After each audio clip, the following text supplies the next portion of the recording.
Today is a very exciting day. We got some lumber being delivered from Lowe's. Going to be building a pergola in the backyard. Very excited about that. I'm excited to watch this guy operate this machinery in the as he tries to put this in the driveway here. So I'm going to shoot some video of that.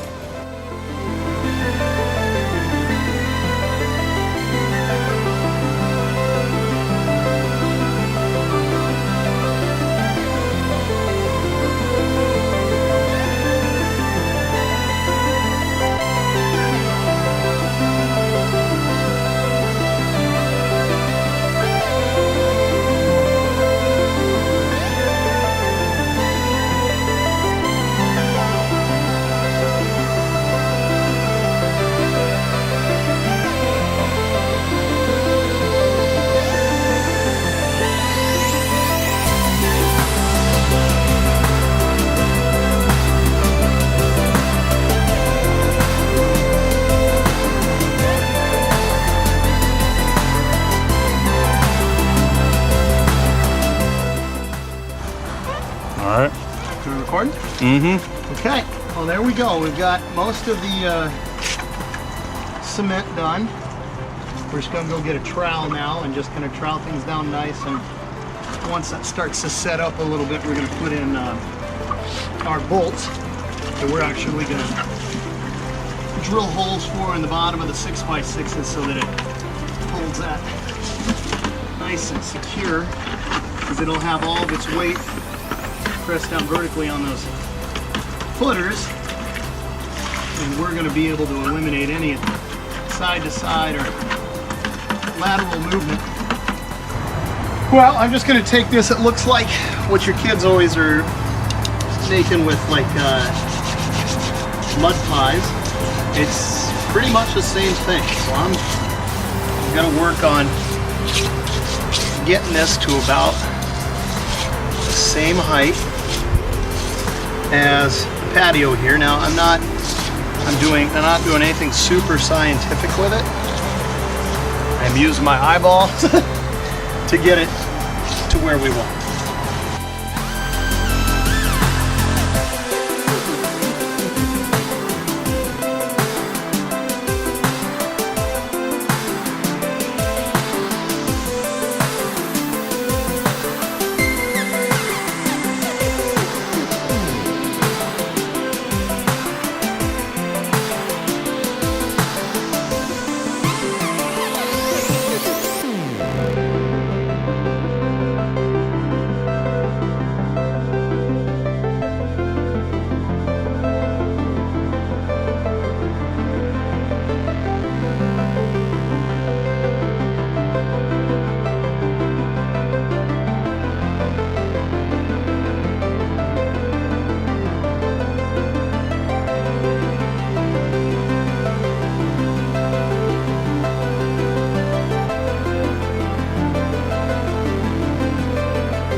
There we go. There we go.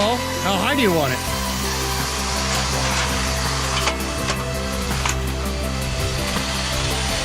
Careful now, when you open that, it's going to want to slide. Here, I got that. And then close it. There we go. Look at that. Almost like it was designed that way. Is that going to be tall enough? Well, why don't you clamber up next to it and tell me if you can't hold a beam over your shoulder? I can. Yeah, so I mean, oh, Nick's clearly the strongest. No, Bobby works out. So if you got a beam on your shoulder, yeah. See what I'm saying? Like, yeah, we'll go step up one more step. It's got more steps. Well, I know it's got more steps now. So if I'm sitting there balancing here, I'm going to do one more. Nah, step over it and put your crotch in the middle of it. I'm serious. I'm serious. It's super comfortable. Oh, yeah. And it's super stable. How do you think I changed the light in the living room? Here. Here, Micah. Your nuts would go right to the center. Oh, I know. No tangle. Hey, how do I turn this on? You got a tight little point first. It might not dangle very much. That's all. So, you see what I'm saying? So if I'm here, then I can actually maneuver and I don't have the ladder in my way. I think you just signed up to hold the beam. Yeah. I don't have sleeves. I can't do it. Oh, pretty That's dirt. recording right here. Doesn't look like it. I know. It's on though. See on the front where it shows that it's recording? When Jim was a baby, he had giant balls.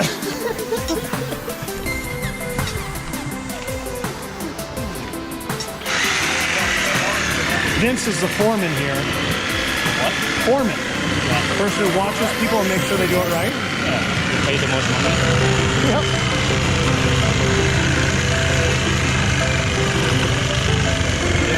You know what? It's going to slow down this whole process. We're going to run out of battery for the Sawzall before we get all the pockets Oh, cut. yeah. Oh, we have one more punch. You got one charge. It's in the fridge cooling down so it can charge. So when the battery's too hot, it won't. I don't know. I just put it. Not even. It's sitting in the shade. But it's when you draw power from it, creates heat. There's no way. We're gonna have a 30-minute stoppage now just because we're running on battery. Good old saw. You got a Sawzall with you? Oh! Some actual manuals. Ben, what are you working on down here? Measuring the pockets. Oh, pockets. Yeah. And now I see two lines here. That was from the original measurement. I think we had to cut on that end. And so this is 12 inches, and what's this? That's 11 and a half. Is that what you said? Yeah, it looks like there's about an inch gap there. I'm curious. So this was 12 and a half. From that end, though. Ah, that's what it was, because each one's a half inch longer. I wondered, I was like, that looks like a solid inch. Yeah. And what was the other? 3 1/4, or yeah, 3 1/4. Huh. If it's just blinking steady like this, that's great. But if it does this, blink, blink, blink, blink, blink, blink, then it's too hot. Good. Now in an hour, when that's done charging, we can complete our process. Yeah, it's close.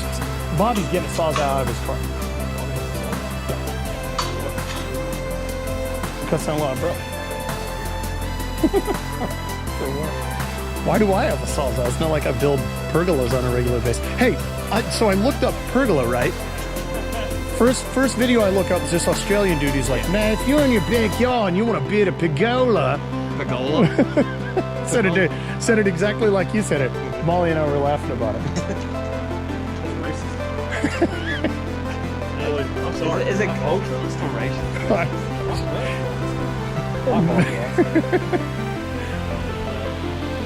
You holding that ladder up? My boss always say, you holding that ladder up, boy? I ain't got anything else to do. The hell you don't. I had probably envisioned this being a lot more simple than it was. Actually, the design is super simple. I think that with every project, you always go back and you look at some spot where you wish that you could do over something. I think the thing that I wish that I could do over was are the footers. I did a 6-inch auger. I probably should have done a 10-inch auger just to get more material so that was more stable. And then also with a little bit larger auger, that would have given me some time to, get down into the ground a little bit deeper, so we get a little bit stronger foundation. So you can see we've got all four of those posts up here, and obviously we knew that we were going to have to cross brace that, but you can still see the flex that's going on. They're getting out of plumb one way or the other. It was super nice to have this many people over to help out with what we were doing, and it made the eventual task of lifting this heavy beam up, great. But you can see how much that moves the rest of that. We got it plumb, got it set, got the bolts set on each end, so theoretically it's a square, and it's pinned in at the ground and it's pinned in at the top. The problem is getting the corners really square and really stable. So that is something that we've been working on. We also had people over, so we had to grill out. That was great. We got ready to set that other beam here. We'd already done the first one. Got some corner braces in there, you can see, to keep it square. That worked really well. The other thing that I really liked about this were the beam pockets. Those beam pockets that we set up there, tie it into those 6x6s, and it is just like an immense structure. I mean, it spans about 24 feet all the way across a patio. Eventually, when we get a roof on top of this thing, it's going to be a beautiful outdoor space. It's just taken some time to square everything up and get it completely tied down. So here we're at the point where we've already got everything tied in. We've got a bolt in each corner. We've got it pinned, and we're just going to go and put those top pieces on. And I thought that would probably shore it up from left to right a little bit more than it did, but it didn't. So the next thing that we really started working on is actually adding some, well, a beam on each end that we end up manufacturing, but you'll see that a little bit later.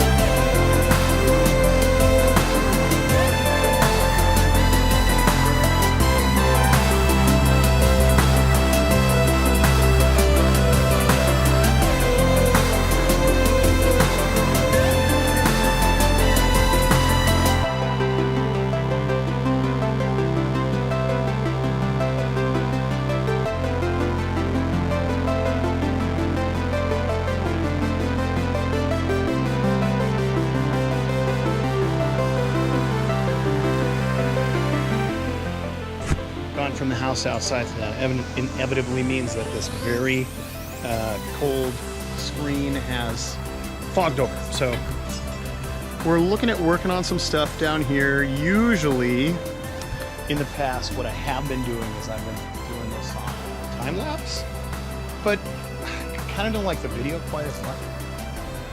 So what I'm going to do is I'm going to set up the camera. We are going to work on a lift here. We're working on taking this beam, okay, put some brackets on the end. That's going to go up here in the corners. Don't know how this is going to go. It could go very poorly. It could go super. We put in some cross bracing here, and that was to get us plumb here. A lot of people like to say level. Level is up and down. Plumb is left and right. The difficulty with plumb in these corners is that we've got this direction. We've also got this direction, and we're a touch out of plumb here, but I've already installed the 45s, and visually it doesn't look too bad. So I'm going to set the camera up. We're going to let her go. Can't predict how this is going to go, but you know, here's the other thing real quick. I manufactured these beams because I, of course, didn't have what I wanted at the lumberyard. Take them, and we're going to put those in the corner. We're going to build cross braces just like I've got here. We're going to lag those in. I think these are going to be awesome compared to the 2x12s that we did up here. I don't know. And then the other thing I'm working on getting a polycarb plastic top for this up here. And we're going to sheet that all the way across. 8-foot sheets. It's going to be a 16-foot span. It's going to drop off over here. The one thing that I am going to check, I'm very curious about this, is what is the run from over here to down there, like meaning how much drop do we get? Optimal, I think, is 1.5 inches or more for that polycarb sheeting stuff. So I'm going to drop the camera here, see how this goes. Wish me luck.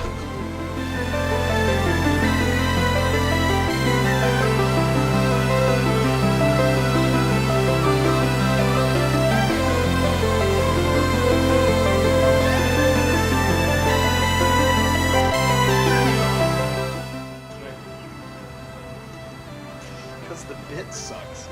Already broke. So I have a torque bit. These have got a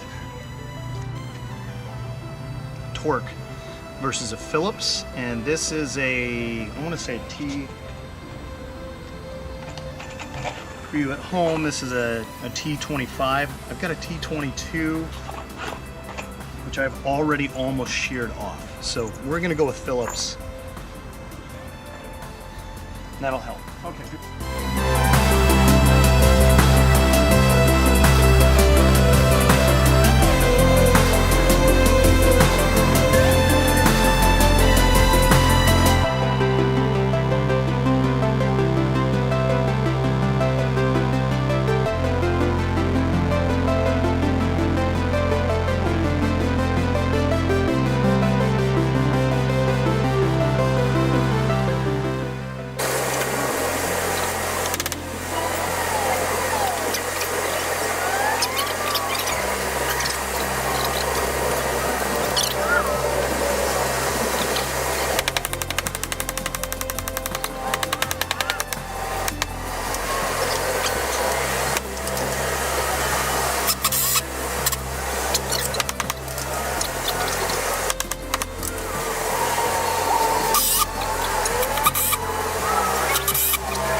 Definitely more easy, and I realize it doesn't sound like it's easy, but that was really nice. That actually worked out pretty well, and you can see now just how that lines out. And I don't think that took us out of plumb, did it?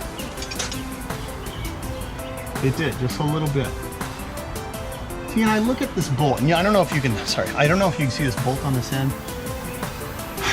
The bolt isn't shifting, it's just an optical illusion. Like when we drilled through the top of that, it didn't get drilled straight through. So that bolt shows it that way. So hold this for a moment. My question is, because it looks like everything's at an angle, right? Did that move it over? A lot. It went that way a lot.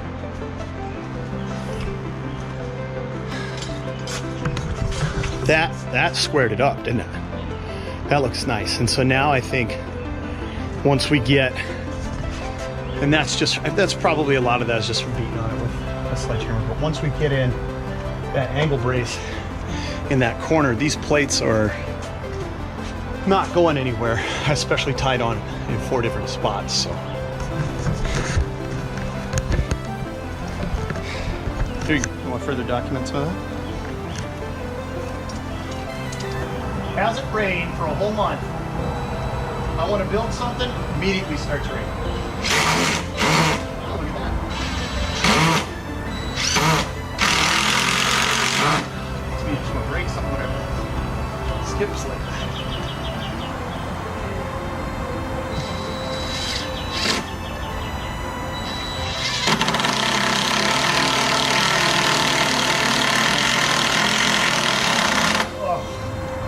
I love these miniature impact drivers.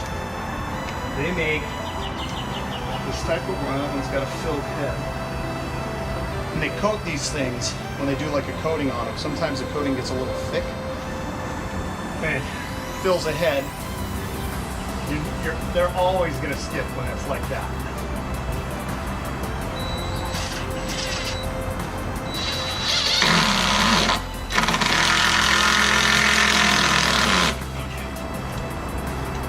What do you think? That's not going anywhere. This is infinitely more stable. So I was thinking I'd go down there. I'm going to shoot it right where it's at. I mean, it's off by a quarter, but a quarter of an inch is within an acceptable tolerance in this circumstance. Would you agree?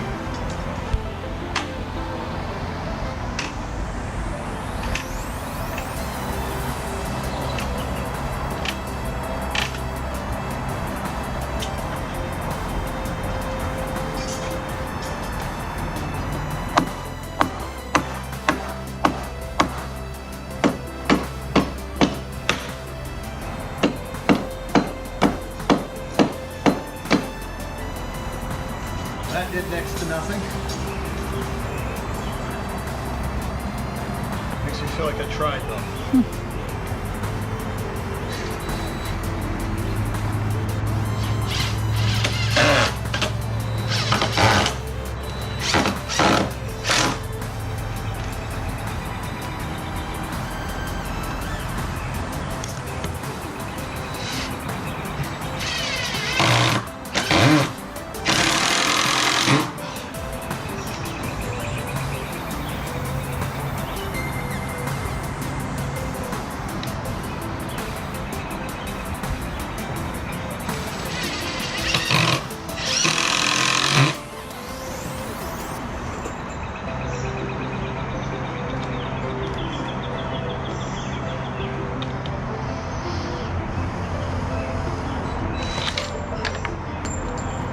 Definitely not left-handed.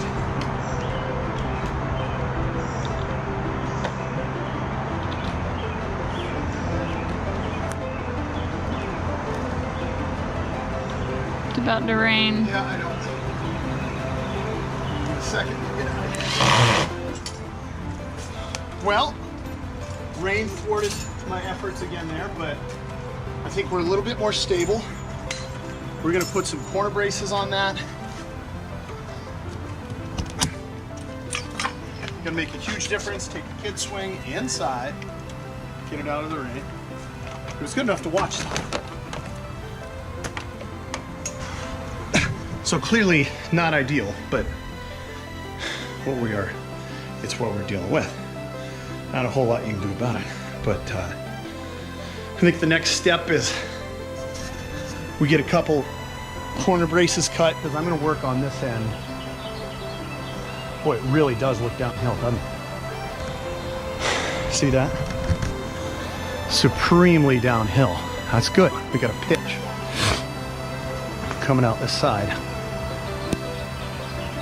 That's pretty close to equidistant with the top too. But we get all that nailed down, and that'll give us a nice little place to get out of this rain. Ideally, that's what we're thinking about, is that you come out here, you got a little bit of rain going on, you get out of it. I'm gonna take my wood screws, anything else that is cardboard, and go inside as it comes down a little bit harder now. What a mess.